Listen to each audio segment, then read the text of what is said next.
Essa história começa aparentemente em uma masmorra. Dentro dela um garoto estava deitado no chão coberto de sangue. Parecia estar frustrado com algo, perguntando como aquele velho tinha feito aquilo com ele. Porque não era daquela maneira que deveria morrer. Por isso não iria morrer como um lixo. Seu nome era Si Jo-eon e tinha 38 anos de idade, mas isso não importava porque o garoto achava que iria morrer naquele dia. E se fosse para pensar onde tudo tinha começado a dar errado, diria que provavelmente teria que voltar 15 anos no tempo. No ano de 2025, tumbas começaram a aparecer pelo mundo inteiro. Assim, causando terremotos. Ao aparecerem dentro delas havia objetos extremamente raros chamados relíquias.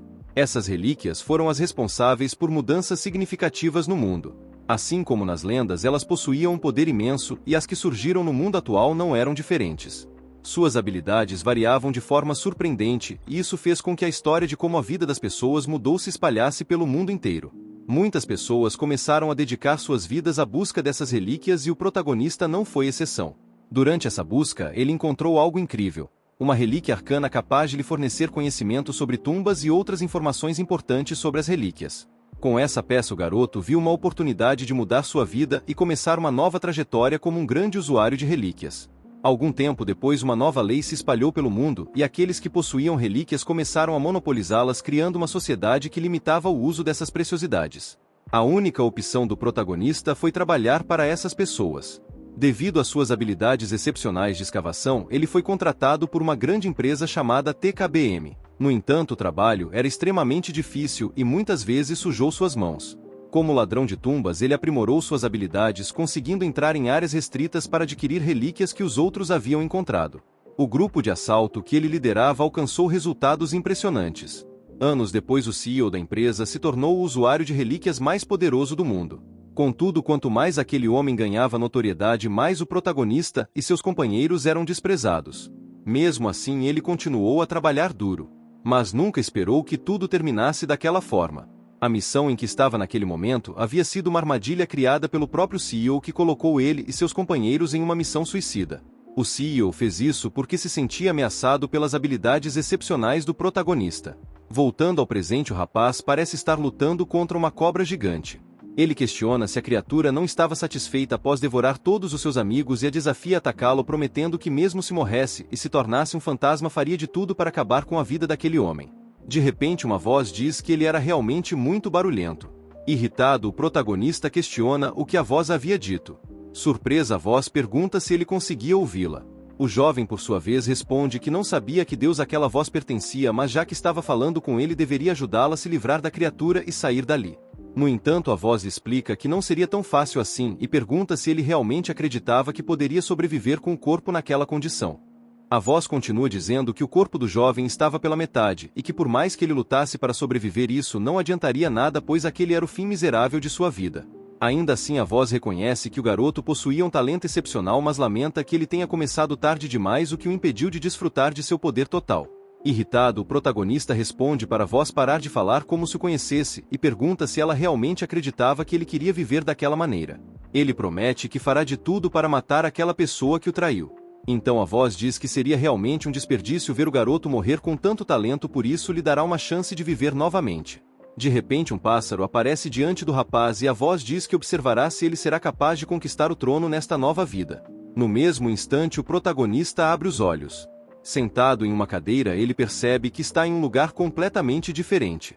Surpreso, nota que suas duas pernas estão de volta e que seu corpo está totalmente curado. Ele se pergunta o que aconteceu. Enquanto isso, um grupo de pessoas conversa.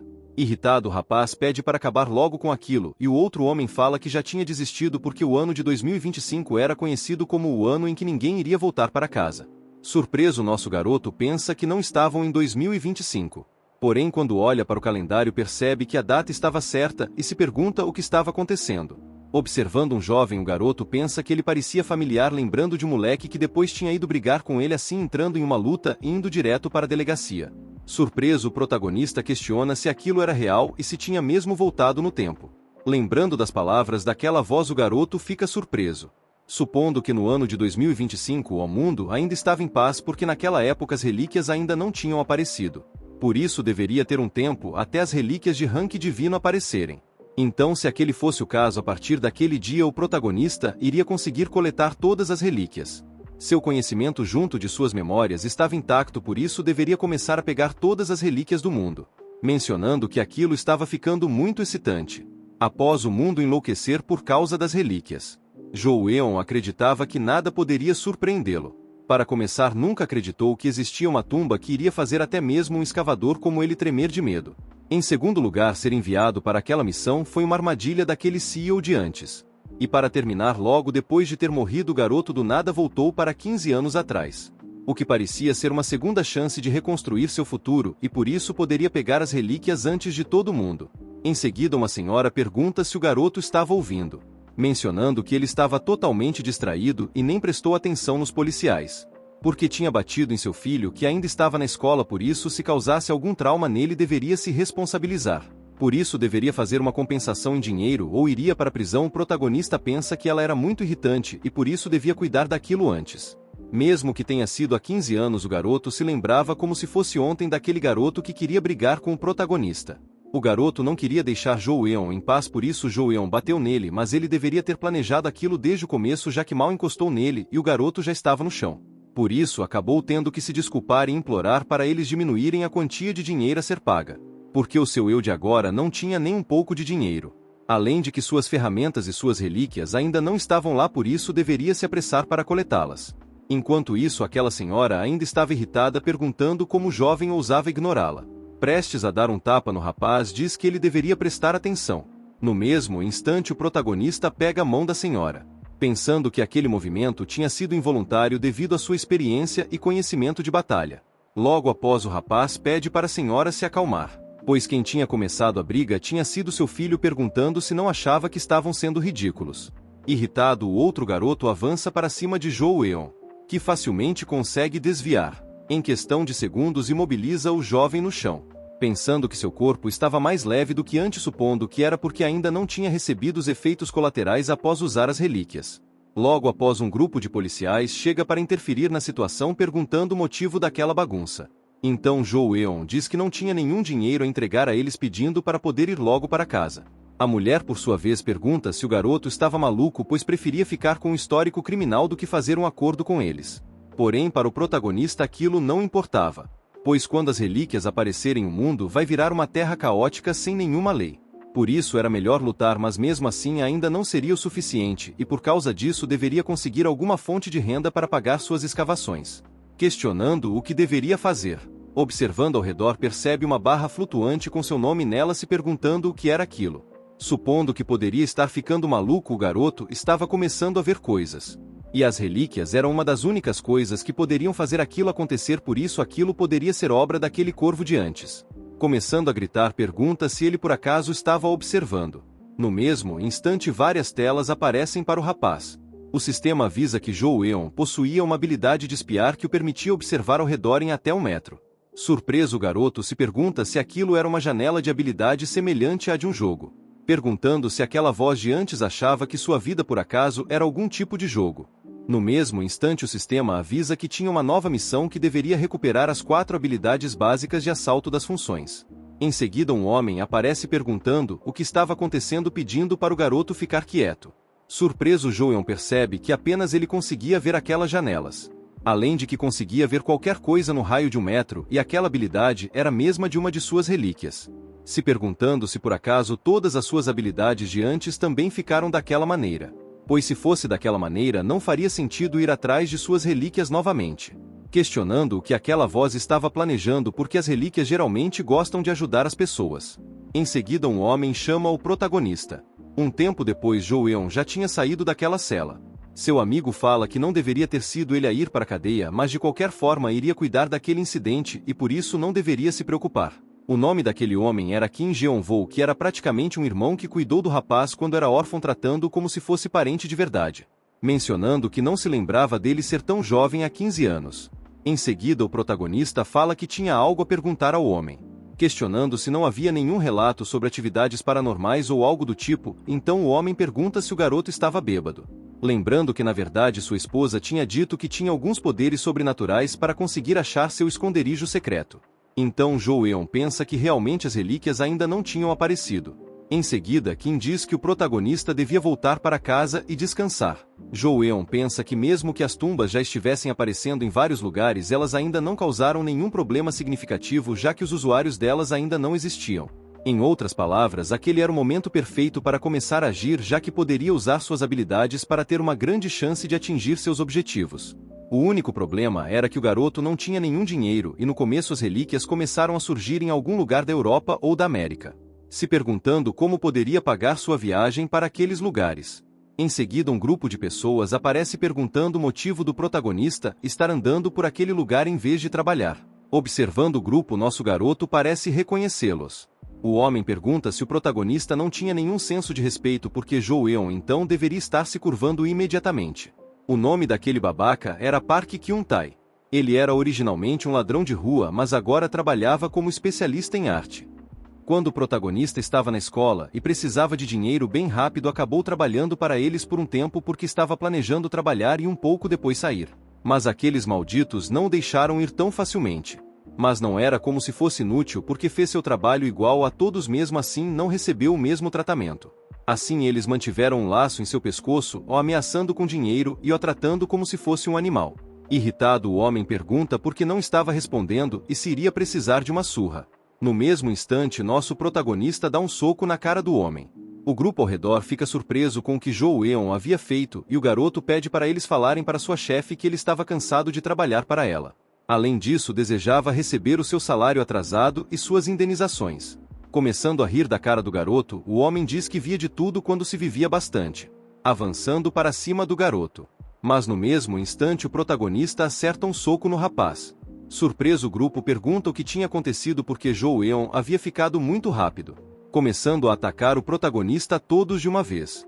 Mas mesmo assim não surte nenhum efeito porque em questão de segundos dois deles já estavam no chão. Jo-eon pergunta se já tinham acabado porque se sentia mal por eles, pois o mundo iria ficar cada vez mais difícil de agora em diante. Jo-eon pensa que ficava feliz que seu corpo conseguia mexer que nem antes, pois ainda não era forte o suficiente para aguentar aqueles ataques e tinha que acabar com aquilo. O outro homem, por sua vez, diz que tinham acolhido o garoto e o criado como se fosse deles, mas era assim que o garoto estava retribuindo. O outro rapaz diz que deveriam tomar cuidado quando fossem usar aquela faca porque ela seria usada como uma troca. Surpreso, o protagonista percebe que aquela faca era nada mais nada menos do que uma relíquia, questionando porque aquele maldito tinha uma. Porém, aquilo não era tão surpreendente porque a maioria das relíquias criam tumbas gigantes para atrair mais pessoas. Porém, algumas preferem se esconder entre a sociedade humana. Enquanto isso, aquele homem avança para cima do rapaz, que facilmente consegue imobilizar o homem, dizendo que ele tinha coragem de apontar uma faca daquelas para ele, por isso iria cuidar direitinho dela para eles. Observando a faca, pede para o grupo olhar e aprender porque era assim que usavam uma faca de verdade. Olhando para o grupo, o garoto percebe qual era a verdadeira habilidade daquela faca. Prestes a atacar o protagonista, os dois ficam surpresos porque ele tinha desaparecido. No mesmo instante, os dois acabam recebendo um ataque. Surpreso, o garoto pensa que aquela faca também tinha o poder de posse, dizendo para os dois pararem de choramingar porque aquele corte nem tinha sido profundo. Mas se ainda recusassem a dar seu dinheiro, as coisas iriam ficar bem piores, ordenando para entregarem se não quisessem morrer. Desesperado, o grupo aceita fazer o que o protagonista havia dito. Um tempo depois, cortamos para uma cidade à noite. Irritada, uma mulher fica surpresa porque Jo-eon tinha dado uma surra em seus capangas pedindo dinheiro. Mas o outro homem diz que também não sabia o que estava acontecendo, pois até ontem aquele maldito não sabia nada sobre lutar. Mas agora mudou completamente, e até os olhos dele davam uma sensação de perigo. Desapontada, a mulher pergunta quanto eles acabaram perdendo. Então o homem diz que perdeu todo o dinheiro da sua conta e o produto que ia ser usado naquela troca. Irritada, a mulher pergunta se eles tinham perdido aquela estátua de Buda. E o homem fala que ele tinha dito que o dinheiro era muito pouco. Então a mulher ordena que recuperassem aquela estátua. Um tempo depois, o protagonista parece estar querendo vender aquela estátua. Mas o vendedor diz que era provável que ela não valesse quase nada e talvez fosse melhor colocá-la como decoração em sua casa. E por isso, só de olhar poderia dizer que ninguém iria comprá-la. Jo-eon pensa que aquilo era muito estranho porque aquele homem estava agindo como se valesse milhões. Mas no fim era apenas um lixo. Enquanto caminhava pela rua, o rapaz pensa que tinha sentido como se fosse algo valioso, supondo que teria julgado errado por naquele momento ainda não estar com sua relíquia arcaica. No mesmo instante, observando aquela estátua, percebe uma aura roxa saindo dela. Logo após uma tela do sistema aparece. O sistema avisa que a habilidade de espionagem foi ativada e tinha detectado uma essência suspeita vindo daquela estátua. Surpreso, Joe supõe que tinha alguma coisa dentro daquela estátua, mencionando que já sabia daquilo e que não tinha como aquele homem ficar louco por causa de uma estátua tão barata como aquela. Pegando sua adaga, fala que deveria ver o que tinha dentro daquela estátua. Cortando-a em pedaços, dentro dela havia uma espécie de jarro, pensando que parecia uma droga líquida e que geralmente se coloca algumas gotas disso no cigarro e por isso as pessoas fumam. Então lembra que eles tinham várias daquelas, questionando se havia drogas dentro delas.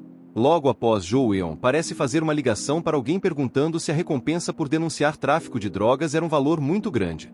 Enquanto isso, aquela mulher de antes parece estar em ligação com alguém, dizendo que lhe garantia que não era por causa das mercadorias não estarem prontas, pois estava apenas aconselhando a ficar alerta por um tempo, pedindo desculpas pelo ocorrido e que entraria em contato novamente com ele em breve. Desligando a ligação, a mulher fica completamente irritada, questionando por que deveria pegar o dinheiro todo para ele. Logo após, aquele grupo de antes aparece, e a mulher pergunta se eles conseguiram recuperar aquela estátua. Porém o rapaz diz que foram descobertos e por isso estavam ferrados. Nervosa, a garota questiona o que estava acontecendo. Então o outro homem diz que receberam a denúncia de que eles não estavam apenas contrabandeando drogas, mas também as distribuindo.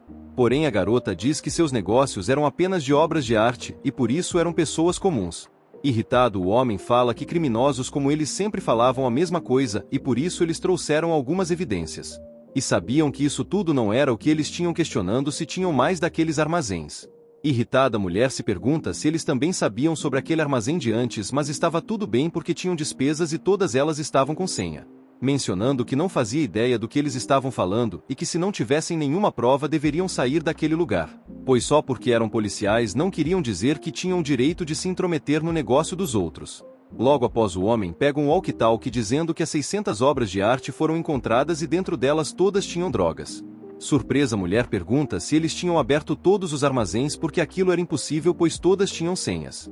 O homem diz que era aquilo mesmo e que por isso tinham suas maneiras de burlar tudo aquilo, pois tinha sido bom ter uma pessoa infiltrada os ajudando. Enquanto isso, um homem diz para o protagonista que parecia ter umas despensas que ainda não foram abertas, mencionando que estava muito impressionado que o protagonista conseguiu abrir todas elas. Então Joe fala que tinha uma boa memória e que a verdade era que sua memória era excepcional e poderia-se dizer que era um de seus poucos talentos.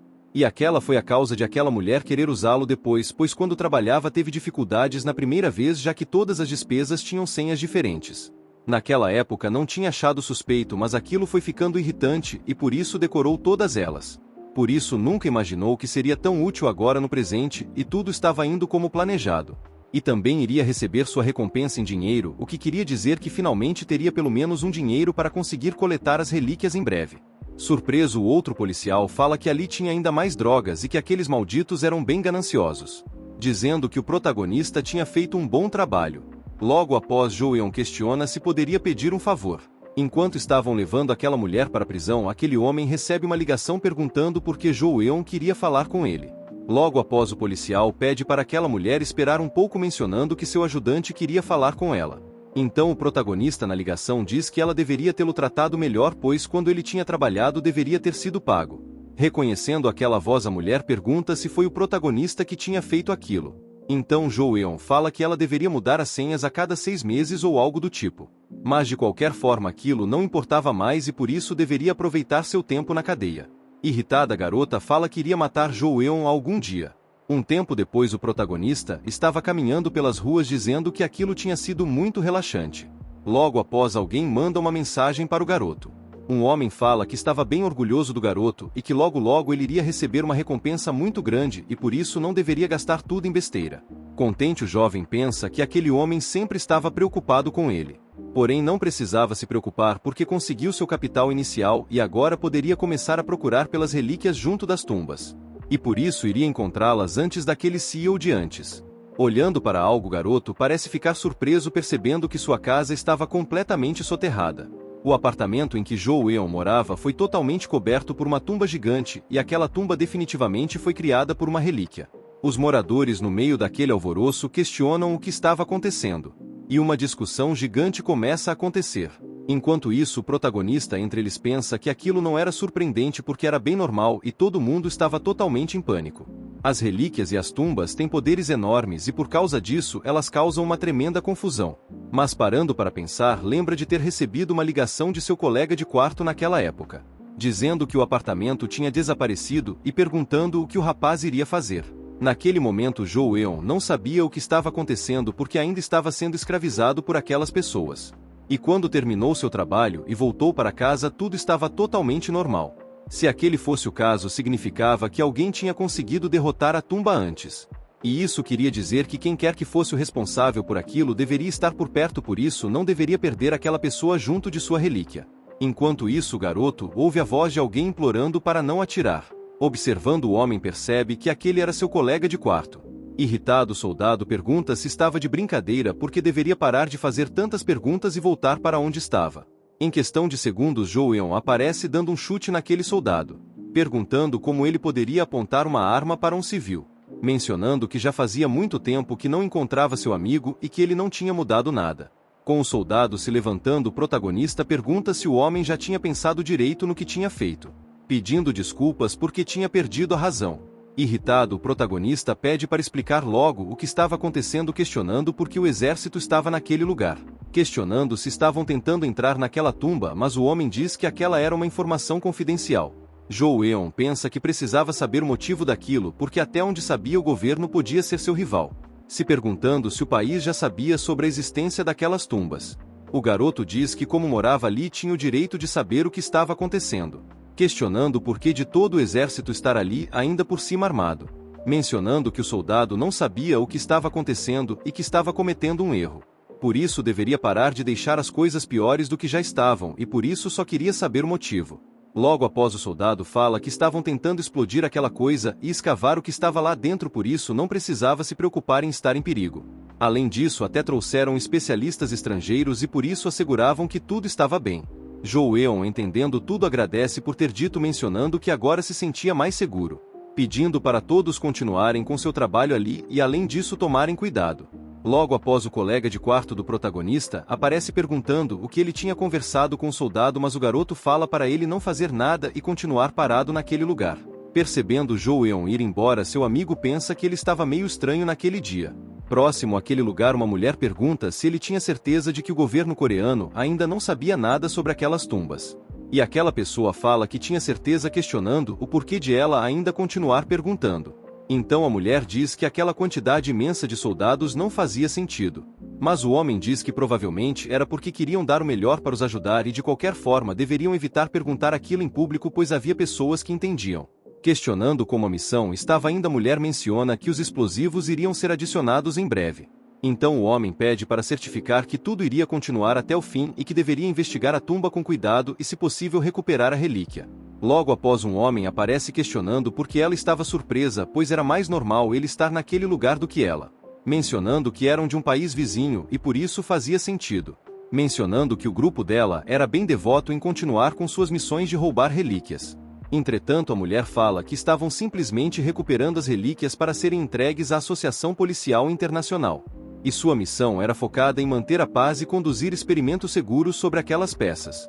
Então o homem fala que se fossem seguir aquela regra significava que eles também poderiam usá-las de maneira segura. A mulher pergunta por que deveriam confiar nele, mas o rapaz diz que aquilo não importava porque estavam fazendo a mesma coisa naquele exato momento. Enquanto isso, Jo Eun observava os dois discutindo, pensando que agora iria na frente. Olhando para baixo, parece encontrar o que estava procurando, mencionando que aquelas runas eram chamadas de grifos das tumbas. Aquelas relíquias eram entidades engraçadas que gostavam de se apresentar daquela maneira e esperavam ser notadas pelo mundo. Era como se pensassem que eram personagens principais em um mundo de fantasia. E se conseguisse decifrar aqueles grifos, então indicariam onde era a entrada da tumba e que tipo de armadilhas haveria nela. Por isso deve-se considerar que era uma armadilha, já que a maioria das pessoas não consegue decifrá-los corretamente. Porém, o protagonista facilmente consegue decifrá-los, assim descobrindo onde estava a entrada daquele lugar. No mesmo instante, uma tela do sistema aparece, mencionando que ele tinha descoberto um novo título e uma nova habilidade, despertando uma habilidade básica de assalto a tumbas. Outra habilidade aparece em sua barra de status, capaz de ter um entendimento sobre todos os idiomas. O rapaz diz que aquilo era ótimo, mas não gostava que aquelas janelas ficassem na sua cara porque não conseguia ver nada. Enquanto pensava que agora só precisava desbloquear suas habilidades, um homem observava o protagonista batendo no ar, se perguntando se aquele garoto era maluco. Um tempo depois, Jo-eun ainda procurava aquelas marcas pela cidade. Encontrando-o, o garoto diz que era bem ali. E por isso agora era a hora de entrar naquela tumba. E no mesmo instante um brilho acaba emanando por toda a cidade. E acabou o vídeo. Rapaziada, se gostaram do vídeo, deixem um like e se inscrevam para ajudar o Mano Raposo para ter parte 2. Então é isso e valeu!